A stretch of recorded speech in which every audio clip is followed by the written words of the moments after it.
नमस्ते, स्वागत करती हूँ आप सभी का अपने YouTube चैनल पर। आज मैं एक तुलसी माता का स्वर गीत लेके आई हूँ। कैसे लगेगा आप लोग कमेंट बताना। एक पेड़ तुलसी के गाछिया आंगनवा बिचारो पदिहली हो।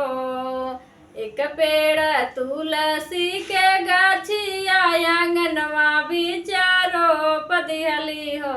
ए सखिया तुलसी के डाल बाड़ी हारियार लहरा लहार करई हो।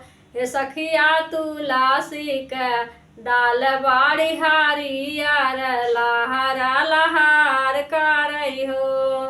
हथवा मालिहली गंगा जल ता तुलसी के चढ़ावई लगी हो। हथवा मालिहले गंगा जल ता तुलसी के चढ़ावई लगी हो। साखी आई गईले बेटा से पतोही आंगनवा हमारा भारी गईले हो। साखी आई गईले बेटा से पतोही आंगनवा हमारा भारी गईले हो। हथवा के जलावा चढ़ावाली ता दोनों हथवा जोड़ लिहली हो। हथवा के जलावा चढ़ावाली ता दोनों हथवा जोड़ लिहली हो। हे सखिया मिलाई लगली बेटा से पतोही आंगनवा हमरा भार गईले हो। सखिया मिलाई लगली बेटा से पतोही आंगनवा हमारा भार गईली हो। हथवा में लिहली तुलसी भगवता तुलसी के चढ़ावई लगी हो। हथवा में लिहले तुलसी भगवता तुलसी के चढ़ावई लगी हो। सखिया आई गईले भाई से भतीजाता घरवा हमरा भार गईले हो। सखिया आई गईले भाई से भतीजाता घरवा हमरा भार गईले हो।